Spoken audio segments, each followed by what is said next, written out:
Oui. Non. Bonjour Véronique. Bonjour Jean-Baptiste. Eh bien, tu vois, c'est la semaine de la Saint-Jean-Baptiste. On a dit qu'on se dirait tout aujourd'hui. Et oui, c'est notre sujet, C'est notre l'expression. sujet. Bah oui, tu vois, on fait couple là dans la vidéo et on va essayer de tout se dire. Et pourtant, comme on a préparé l'émission, on s'est dit il y avait très souvent dans les couples des personnes qui, bah, d'ailleurs, la majorité des cas, on a une tendance naturelle à avoir des difficultés à dire les choses, à dire nos sentiments, nos émotions, euh, pour différentes raisons Oui, petite introduction sur le sujet permettrait aux personnes qui regardent la vidéo de déjà s'imprégner de l'état d'esprit de cette réalité. bah oui. Bah oui, on peut dire que on s'imagine en partant dans un couple, en tout cas au début, quand on est dans la période fusionnelle comme ça, on s'imagine que ça va être le lieu privilégié, on va pouvoir tout dire, on va pouvoir être accueilli pour qui on est, sans jugement, et que ça va être une expression libre et de la complicité qu'on va y trouver. Et en Mhm. fait, assez rapidement, ben, on va commencer, pour beaucoup, certains profils de personnalité plus que d'autres d'ailleurs, vont commencer à se dire, ah oui, mais si je dis ça, ça va le déranger, ou ça va le heurter, ou peut-être que c'est important pour lui, cette valeur-là, et peut-être que je ferais mieux de pas tout dire, quoi. Mhm. Voilà, Mhm. on va Ça peut commencer être, à faire le tri de certaines informations. Qu'est-ce qui est adapté à cette personne et ce qui est moins adapté. Mm. D'accord. Et ça peut être conscient ou inconscient, et très souvent c'est inconscient d'ailleurs. C'est des mécanismes en Oui. fait où l'autre nous renvoie des signaux positifs ou négatifs, enfin plutôt négatifs, qui vont faire que ce sujet-là, c'est un petit sujet, je vais Oui, éviter c'est un d'aborder sujet sensible, un ou sujet alors il parle de sensible. sa valeur, sans même te parler de toi. Il dit, moi, ce que j'aime, ce qui est vraiment important pour moi dans la vie, c'est partager plein de choses ensemble, c'est surtout que tu fasses pas trop de bruit, enfin, je sais pas quoi. Et donc, tu as compris que pour lui, c'était important, ou pour elle, et tu te dis, ah, j'ai intérêt à aller dans sa direction, en fait. Hmm. Et donc, quelque part, ne pas forcément exprimer ce que l'on ressent face à un événement et à se mettre un peu faire une forme d'omerta sur notre propre ressenti. Et moi j'ai la sensation en tout cas que ça touche plutôt les choses négatives que les choses positives, parce que en général les choses positives on aime bien les dire et ça a même tendance à renforcer. Mais est-ce que ça donne pas une illusion sur la réalité de ce que l'on est? Bah, les compliments, c'est vrai qu'il y a encore là, tu généralises parce qu'il y a des personnes qui facilement donnent des compliments ou ont accès à pointer tout ce qui est positif, tu vois, dans la journée en disant, ah oui, c'est chouette, merci d'avoir fait un petit geste pour moi. Oh là là, comme c'est merveilleux, comme t'es beau, machin. Donc, on narcissise la personne. Et encore pas tout le monde. Il y en a qui sont avares de compliments, hein, donc tu vois, parce qu'ils n'ont pas été éduqués aux compliments, donc ils sont encore avares de ça. Mais néanmoins, c'est vrai que c'est chose plus facile que de rentrer dans l'anticipation d'un conflit ou de Hmm. quelque chose qui va mécontenter l'autre. Bon, Hmm. et ceci dit, dans les couples longue durée, je mettrai un bémol parce que souvent, comme ils sont partis souvent dans une logistique, une routine, une organisation de couple avec parfois des enfants, enfin du boulot, etc., ils oublient dans le temps de pointer les compliments, ce qu'on appelle les caresses verbales et physiques. Tu vois, c'est comme si c'est banalisé, c'est devenu ordinaire, et puis on met plus l'accent dessus au lieu Hmm. de se réjouir quand tu ouvres un œil de la présence de l'autre et puis de faire voilà, une petite orientation gratitude pour des petites choses du quotidien. Mais Il y tu a vois, quelque chose. et voilà, ça aussi, tu vois, c'est pour ça que je mets un bémol parce que on pourrait imaginer que c'est plus facile de distribuer des signes de reconnaissance positifs, mais parfois il y en a qui oublient parce que Hmm. l'autre il est connu, quoi. Ça devient quelque chose de normal et donc on n'a même plus besoin de le souligner quelque part. Voilà, c'est Alors que ça. c'est On nécessaire dans la banalise relation. le pot de fleurs, quoi, qui est avec nous. Ouais, C'est ouais, ouais. Oui, on prend. Est-ce qu'on n'arrive pas à braqué. prendre le recul pour regarder le jardin en fleurs Ben, qu'on a chez c'est nous? exactement ça, tu as raison, parce que quand on se sent en sécurité, au début, on veut capter le partenaire, donc on va se mettre en quatre et être beaucoup plus abondant sur les qualités, Mhm. parce qu'on a envie de le capter. Mais une fois qu'il est Mhm. capté, qu'il est acquis, entre guillemets, hein, parce que personne n'est Mhm. jamais garanti acquis, ben, c'est comme s'il y a un endormissement Mhm. C'est normal, voilà, bah, il est là, bon, c'est ce que j'appelle le pot de fleurs, quoi. Et on oublie de faire circuler, et surtout si on est pris par d'autres objectifs à atteindre, du coup, voilà, Oui, on oublie de faire circuler les signes de reconnaissance positive. oui, parce que quand on commence à aborder les sujets qui sont à l'intérieur de nous, c'est-à-dire l'expression d'une émotion ou l'expression d'un sentiment face à une situation, on sait qu'on peut rentrer aussi dans quelque chose qui est à la fois complexe dans le sens où est-ce que je peux mettre les bons mots sur ce que je ressens ou ce que je vis? Est-ce que l'autre va le comprendre tel que j'ai envie de lui faire comprendre? Et surtout, est-ce qu'on ne va pas s'enclencher dans une discussion qui va durer 2 heures alors que là, on a 10 minutes devant nous, on verra, ça va passer. Ouais, ouais. Alors il y a ça aussi. Sur là, c'est plutôt sur la capacité d'exprimer des frustrations ou des points qui heurtent ou dont on a honte, hein. On peut se sentir aussi honteux d'avoir des comportements où on se dit tiens, je suis une maniaque du ménage. Si je lui le dis, il va me prendre pour une folle furieuse, par exemple. Tu Mm, vois, des choses dont on mm, prend sur nous en disant je vais quand même pas oser lui dire ça quand même. Ça mm. passera pas. Donc il peut y avoir des éléments comme ça qu'on cache à l'autre parce qu'on croit que c'est mieux de pas dire. Et du coup, Ouais. cette expression qui normalement devrait circuler, cette expression libre, elle est inhibée, ce qui fait que ça va créer effectivement sur le long terme des tensions, des conflits intérieurs, hein. Il y a une part de moi qui aimerait tellement être accueillie et non jugée, mais qui n'y croit pas et qui anticipe que je ne peux pas en parler. Donc je Mm. coince, je m'inhibe, et c'est souvent la peur du rejet, notamment en plus si j'ai déjà été rejetée sur ces sujets-là un peu sensibles par d'autres partenaires, on m'a déjà fait des remarques désobligeantes, alors le nouveau partenaire qui arrive, bah, tu as tellement peur du rejet que tu dis Tu plus mets rien. un couvercle. Tu te mets à la baisse, ouais, tu mets un couvercle. Tu mets un couvercle. OK. Donc, du coup, quels sont les enjeux sur l'expression ou la non-expression? Si on exprime ce qu'on ressent dans l'instant et si on n'exprime pas ce que l'on ressent, est-ce qu'il y a des directions dans quel sens part l'une et l'autre des situations? Quels sont les enjeux? Attends trop, parce que des fois, ça sort pas tout de suite parce qu'il y a une peur qui est soulevée qui empêche de prendre la parole libre. D'accord? Et en même temps, vous pouvez tous savoir, puisqu'on est en train d'en parler, c'est que si vous faites ça et que vous ne mettez pas de la conscience sur l'inhibition de la parole, la pensée qui ne peut pas se dire, il va y Hmm. avoir une tension, c'est-à-dire une gestalt inachevée, c'est-à-dire il y a quelque chose qui traîne, une frustration ou quelque chose qui n'est pas OK pour vous, vous prenez sur vous, et ça va traîner à l'intérieur, c'est-à-dire c'est comme Hmm. une tâche inachevée. Donc Hmm. ça va créer un phénomène de tension à l'intérieur, de tension interne. Alors c'est pas énorme, mais si ça se répète beaucoup, Une à un moment accumulation. donné, vous êtes sous pression, quoi, hein, OK. machin, bon. Et Il y a donc une du forme coup, de ne pas rancune. dire sur le moment, des fois on n'y arrive pas, mais conscientiser la parole cachée, la parole non exprimée, Mhm. qui est souvent une forme de croyance, je ne peux pas dire tout ça parce que ça ne va pas passer, ça va le heurter. Et puis, éventuellement, vous savez dans votre fort intérieur qu'à un moment donné, il va falloir le mettre en lumière, le mettre à jour Hmm. à l'autre.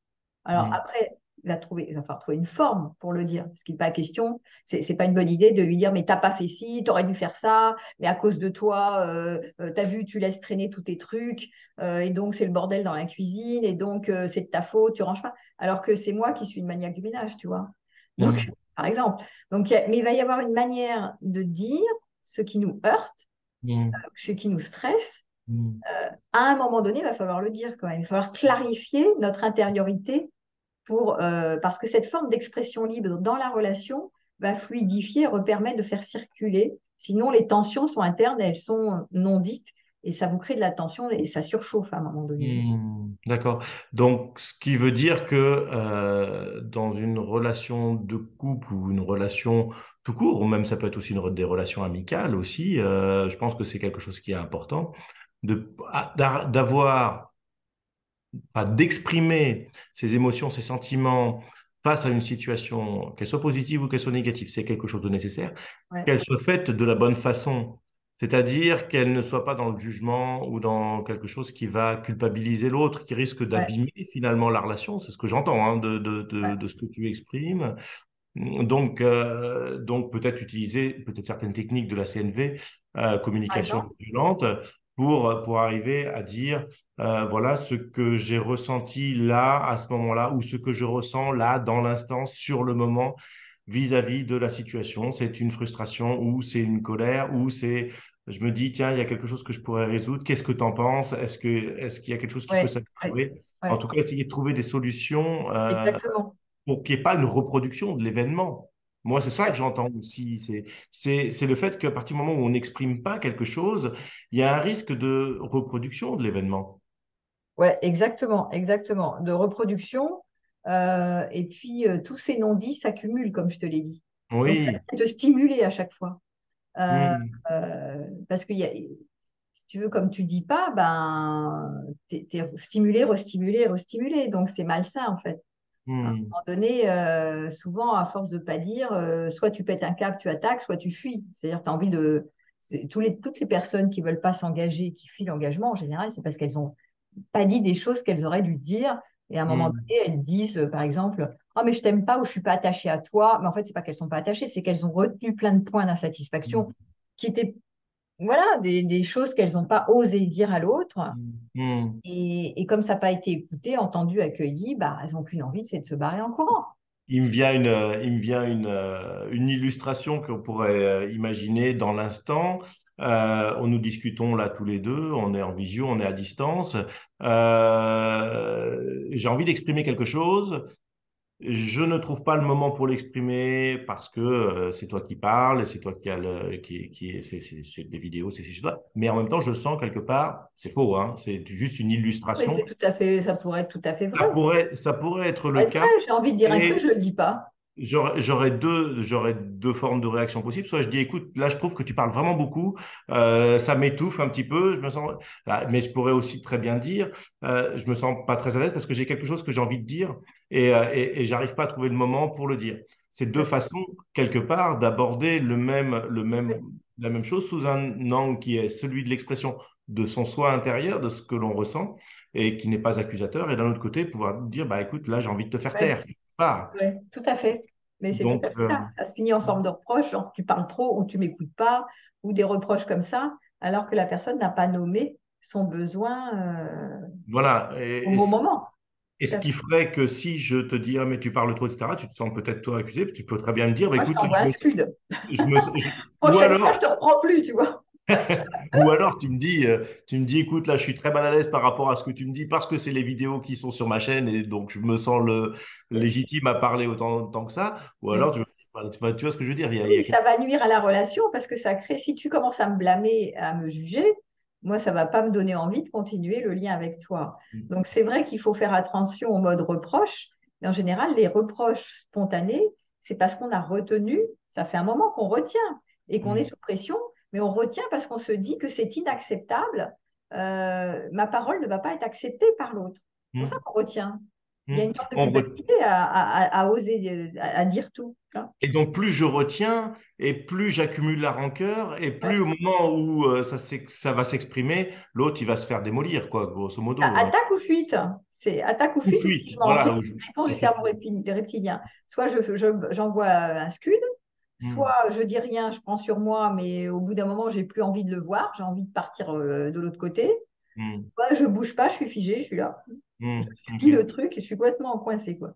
Moi, ce que je trouve intéressant, en tout cas, dans ce qui est exprimé là, dans ce qu'on a dit, c'est que ce que j'entends et aussi ce que je vis personnellement hein, dans mon quotidien et dans les différentes relations que je peux vivre, c'est le fait que apprendre à exprimer les choses, se rendre compte que de les exprimer, quand on est dans une logique de vouloir maintenir le lien, Mm. mais de vouloir aussi assainir ce qui se passe en nous Tout à fait, et donc de se libérer de certaines tensions, tout à eh bien, fait. ça vaut la peine de prendre le risque. Ouais. Il y a plusieurs enjeux, hein, à la fois un enjeu dans la relation, sans valoriser, parce qu'il peut aussi entendre des choses de soi, mais il y a aussi un apprentissage d'une forme de communication très intéressante. Ouais, ouais. Et tu as raison de le dire. Déjà, c'est une victoire sur soi que de dire, tiens, l'autre jour, j'ai pas osé dire ça, mais pourtant c'était important parce que je suis toujours en tension, en stress, j'y pense encore. Je suis restimulée là-dessus. Et là, je vais tenter à un moment donné de le mettre sur le tapis, d'accord? Donc j'ai l'intention de parler, même si j'y arrive, je suis maladroite, j'y arrive pas trop, mais à un moment donné, je vais le dire. Et donc il y a une victoire sur soi à utiliser la relation pour oser se dire. Mm. Et moi, je dis souvent, c'est bien d'utiliser des cadres. Tu vois, des cadres, c'est-à-dire pas forcément la communication non violente, mais j'utilise souvent la technique des dyades, dyades D-Y-A-D-E, hein, pas autre chose, où on est à deux et à tour de rôle, on a la même question et on va parler sur, par exemple, dis-moi comment tu as vécu, on fait un débrief sur comment tu as vécu cette séquence où on a fait l'amour ensemble, par exemple. Je sais pas, je te dis n'importe quoi, on a fait la cuisine ensemble. Bon, on débrief. Donc, chacun va parler pour soi sans interrompre l'autre et sans résoudre un problème, tu vois. Voilà. Et Ou sur une égalité de dis-moi, temps. hein, sur une Et question, sur- la même et- question. Par exemple, dis-moi, qu'est-ce qui te blesse en général dans la relation? Hop, voilà. Et c'est moi qui parle, et puis après, ça va être ton tour. et on est sur aussi une égalité de temps d'expression. Oui, oui, on a le même. Oui, Bah, oui, enfin, oui. De toute façon, quand tu as la parole, quand tu as fini, tu passes la parole à l'autre.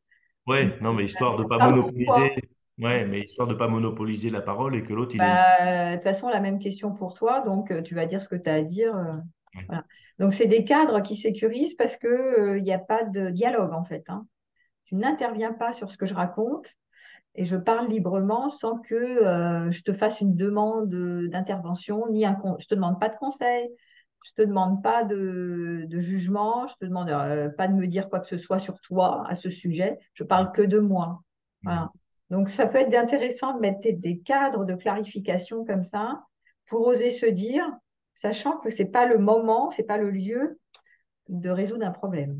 Donc, on comprend et on invite à toutes les personnes qui regardent cette vidéo, en tout cas, de clarifier leur façon d'être en relation et de mettre de vivre en authenticité ce qu'ils ont à vivre dans la relation avec leur partenaire